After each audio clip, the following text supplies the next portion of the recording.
Bill Bean is my guest today. His happy childhood turned into a living nightmare immediately after his family moved into a house where hell was unleashed upon his parents, sister, brother, and himself. Bill's story has been reported on the Discovery Channel, the Travel Channel, Coast to Coast, to name a few. His book, Dark Force, is captivating and quite scary. Today, he will overview this must-read book and its companion book, Delivered, which describes how he has found total victory despite this ordeal. He travels speaking and helping in the deliverance of people with similar situations, which we'll talk about. Bill, thank you for taking the time here. You're a busy boy, busy man. Well, it's an honor and a pleasure to be with you again, Ron. Thank you so much for having me back. And yes, you're exactly right. I'm super busy these days. However, I'm just glad I had this time allotted to be able to do the interview with you. Yeah. Well, and so why don't you explain who you are and what you are busy doing? Well, who I am is an individual that used to be a victim, and from a very early age in childhood, I was greatly affected by demonic forces. And I've written 3 books. My first book is called Dark Force, and in Dark Force, I say it all began when my family and I moved into a 3-bedroom ranch-style home located in Glen Burnie, Maryland, in a community called Herondale in 1970. And after Dark Force, I found out additional information that it actually goes much further back. And I found out that my mother and her siblings were under demonic attack in their childhoods. And I also found out that my mother and her family actually lived in that very area of Glen Burnie in the community of Herondale at one point during their childhood. And my relatives went on to tell me that someone many years ago had actually conjured up these evil forces, and it came upon the family, and it caused a variety of destruction. And I believe that it, for whatever reasons, stayed with my mother. And my mother suffered more than any other person I've ever seen in my life. And things really intensified when we moved into that house. And I feel that evil forces that were conjured up actually led us to that house where evil was already present and manifest. And so this is why it was so severe. And again, Satan has the same MO, though every case may be a little different. There is one common thread, and that is that his MO is bully tactics. And it starts out as a very covert thing, and then it intensifies, and Satan and his demons multiply and become empowered because they feed off of our fears. They feed off of the negativity. Anything negative, fear, confusion, anger, any of the types of things that the enemy and his minions feed off of, and they increase. So this house was located downhill cul-de-sac, and this area of Glen Burnie, this community called Herondale, is still being affected by evil to this very day. I have gone back there several times over the last few years as a deliverance minister now to help other families who are in need. So my first recollections of the house at the age of 4, I was 4 when we moved in. My sister was 13 and my brother was 1. And my first recollections were fearful. Again, I shouldn't have known this type of fear at the age of 4, but the house had a very ominous look and feel about it. My sister said the same thing, that she, upon her first encounter and the first look that she had of the house, she felt the same way, that she was frightened and unnerved. It just had a very ominous look and feel. It was semi-dilapidated. My dad was a master carpenter. He saw this as a restoration project in which he did a great deal of work restoring the house. But I can assure you that it was not a warm and fuzzy feel for me the first time that I was standing in front of the house. So then when we entered into the house, you would enter into the front door into the living room, and the house was very dark inside. It had dark brown paneling on the walls, looked almost black in color, so the house was very dark, even on the brightest of days. And you would enter in through the living room. You would make a right down a long hallway, which had a tiled floor, a hard tiled floor, and you would make a right into, my brother and I shared the first room on the right. My parents' room was the second room on the right. My sister's room was across the hallway, the last room on the left. And that is the room that I feel was the portal, if you will, for these entities. That room remained cold even on the warmest of summer days. That's also the room where the door would open and slam for many repetitions at a time. And my mom was the first to have an experience. It was shortly after we moved in. She was unpacking boxes and trying to organize, and my dad had taken us, again, my older sister Patty and my younger brother Bobby, and my dad William Sr.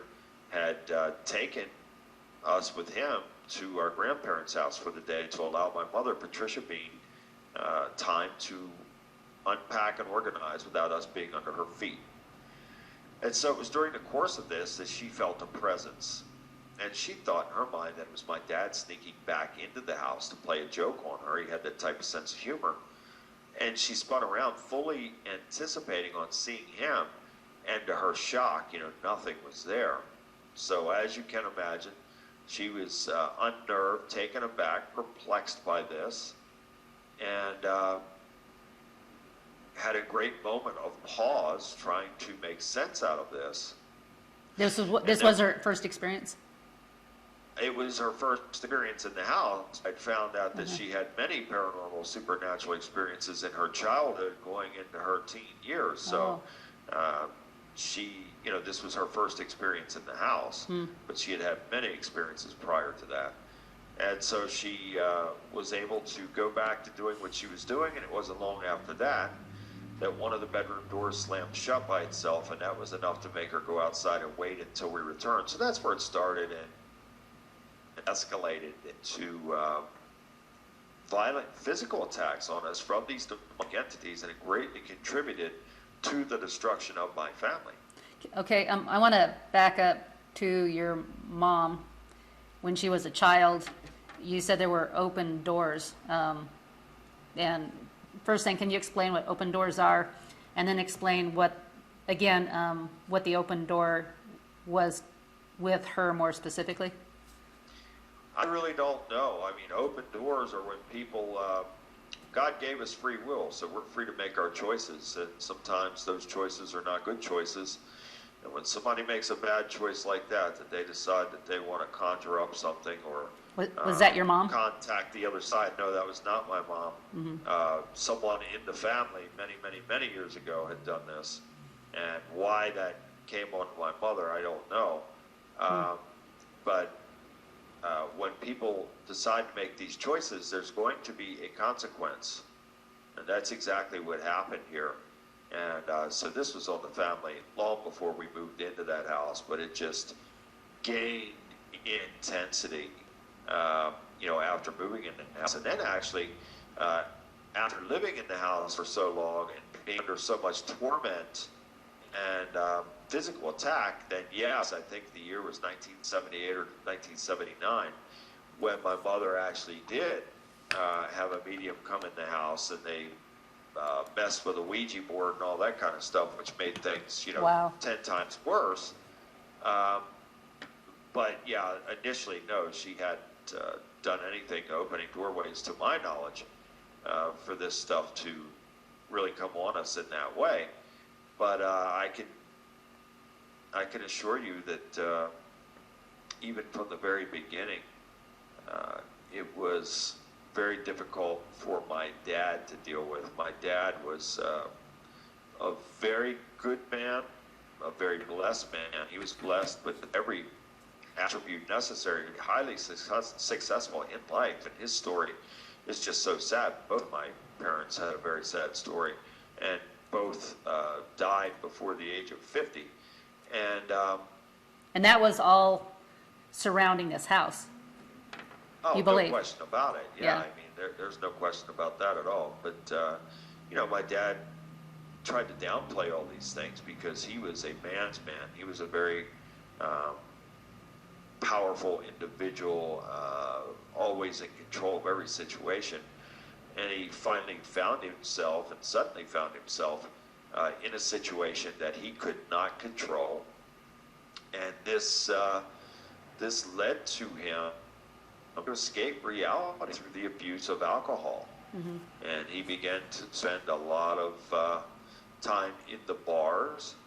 And my parents were social drinkers in the beginning, but as this progressed, my dad became just a violent alcoholic that truly, in retrospect, looking back on this, he was trying to escape reality because he couldn't deal with the situation. He was in a situation that he couldn't control. And back in those days, you didn't have paranormal groups to call, or my parents believed in God, but they didn't have a church. I never attended church as a child. We were not baptized. They believed in God, but we did not have a covering, and we did not have a religious background or any type of godly structure at all. And so being in that situation, he really didn't have anybody to turn to. You're kind of describing most of the United States right now, I think, aren't you? Pardon me?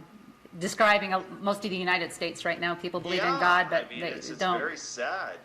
It's and we'll get to that. Believe me. Yeah. I have a lot of words to say about that. But again, not having that type of faith-based structure was really it just put us in a very, very bad way. And so my dad decided that he was going to try and escape reality by spending time in these bars and drinking anything and everything and as much as he could. And then he would come home in these drunken stupors, and unfortunately, he began to physically abuse my mother on a regular basis between 1973 and 1975, nearly killing her on several occasions. And I can recall being 8 years old, having to run to a neighbor's to get the police call with my dad because he was absolutely killing my mother. And these are horrific memories, and I have no doubt that these demonic entities were able to literally fuel his rage towards my mother while under the influence of alcohol. When you talk about open doors, can you talk about that with respect to Halloween and what that causes to our society, as a detriment and to people individually? Yeah, that's a great question, and I've been waiting to answer this, and some people may get upset with me, and I'm sorry for that. I don't mean to upset or offend anyone. However, the truth is the truth, and there is no substitute for it. So the truth of the matter is, I do not celebrate Halloween. And even as a child, I always had a bad feeling about it. Now, as a kid, I may have been trick-or-treating a couple times in my life. Never liked it, never had a good feeling about it, never knew why until I started all my journey of studies. And boy, let me tell you, Veronica, this is not a good day. This is not a celebration of our glorious God or his Son, the Messiah, our Savior. This is a celebration of evil. I'm sorry to say this. I'm going to read some things here, and for anyone who would dispute what I'm saying, I urge you to do the studies for yourself. I mean, this comes from encyclopedias. This comes from the Encyclopedia of Religion. This comes from other encyclopedias as well. And I urge you to do the studies. So I'm going to read something very quickly. I know we don't have a whole lot of time here, so I'll try and be as brief as possible. But let's look at the present day celebration of Halloween. It's a theme of darkness, death, fear, threats, destruction, and evil. There are witches, broomsticks, bats, owls, ghosts, skeletons, death, and monsters. Kids dress up as demons and witches and ghouls and monsters and werewolves. And, the parents send them out in the darkness to reenact the Druids' practice of demanding food from people under the threat of curses. So this is where trick or treat originated from. So they would go from house to house demanding all sorts of foods to offer to Samhain. That is the spirit Druids called the god of death, Samhain. So that's what this day is, a celebration of Samhain. And if the village people would not give them the foods, they would speak a curse over the home. History claims that when someone in the family would die within a year, this was the origin of trick-or-treats. So, again, we have these Druids that were going around doing this, and they believed, and what they did was they would carry with them a large turnip that had been hollowed out.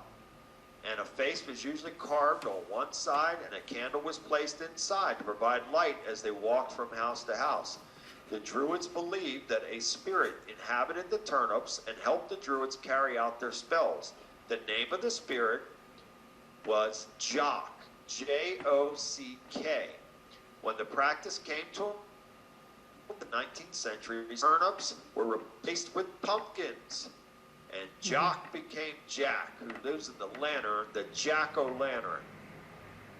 So, isn't this amazing that we see these bizarre practices and they're so popular?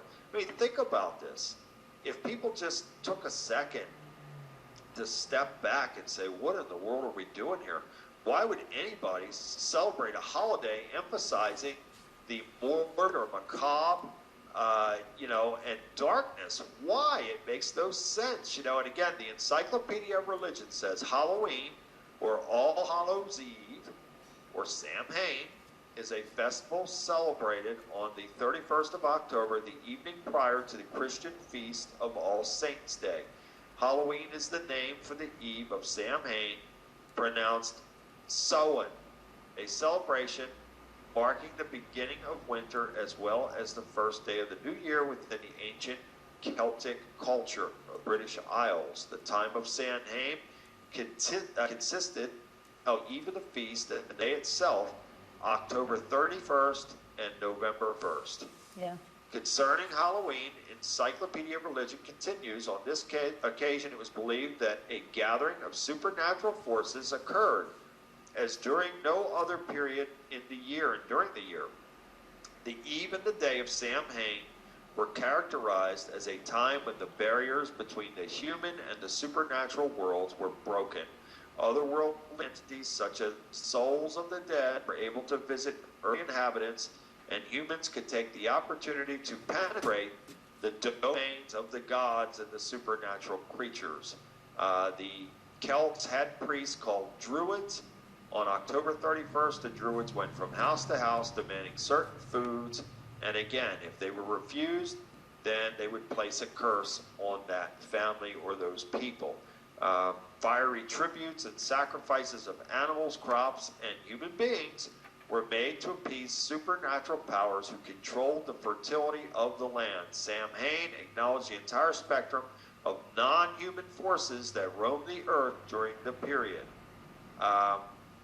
And it goes on and on and on, just saying that they had huge bonfires were set on hilltops. Again, same practices that we see today. I mean, with people having parties and sending the kids out to trick or treat, things of that nature. It's just very sad because people just don't take the time to study anything. The world is made up of mostly followers. So it's very easy for the masses to be led, especially nowadays. There's so many tricks on how to occupy the mind and have them looking one way when something else is going on the other way that they don't see. So there's very few leaders in the world, very few good leaders, and unfortunately, some of the leaders we have are, in my opinion, part of the satanic seed line that is on this earth, that's been on this earth from the very beginning. And I feel that they are answering directly to Satan and his demons, and they are part of the miseries that are being heaped upon this world, and more so now than ever in my lifetime, that's for sure. Yeah. Even one of the problems that goes on even today is child sacrifice. Kids get kidnapped this time of year, a month before. Yeah. And this actually goes on today. I talked with You were people so and right, interviewed. and it's so sad. It literally makes me sick in my stomach just to think about something like that. This is really taking place. And again, I just wish that people would wake up. And even those who are doing this wickedness, I pray that they would just pause, take a thought of what they are doing, because they are not doing any service to God whatsoever, and it is literally going to cost them their soul. Yeah. Well, and with that, I know there's a lot of Christians who do Halloween. I know when I was younger, and I don't want to say, I think a lot of it's lack of knowledge, but I think it creates open doors. You know, would you No agree? question. Yeah. You're exactly right. Yeah, and so somebody who could have a life of freedom winds up in oppression, depression this time of year, and they wonder, why am I depressed? And I think that the open door through Halloween might cause a lot of that. So.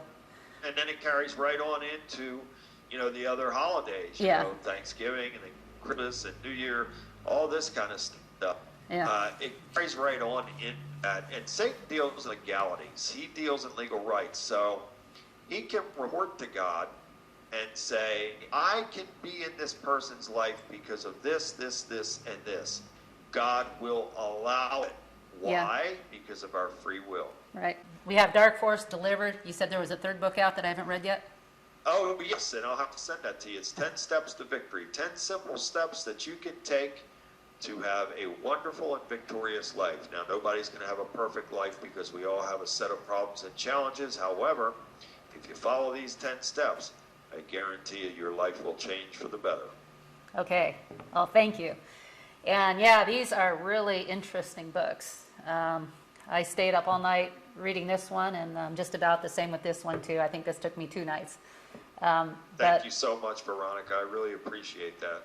Yeah, it's very interesting, and it really goes through his life and how things started out good for his life, then it turned awful, and somewhere in between, even as a teenager, he invoked the name of Jesus in this house he was at, and had some pretty positive results. I hope that I'm saying that right, but You are right. It's we quite praise God for it. We didn't even have a chance to talk about that. Maybe the next time. Yeah. We're gonna have to get him. He has quite the testimony. But anyway, you'll get a lot on both of these books. So I encourage you to take a look at those and go to his website. And hope you enjoyed the show.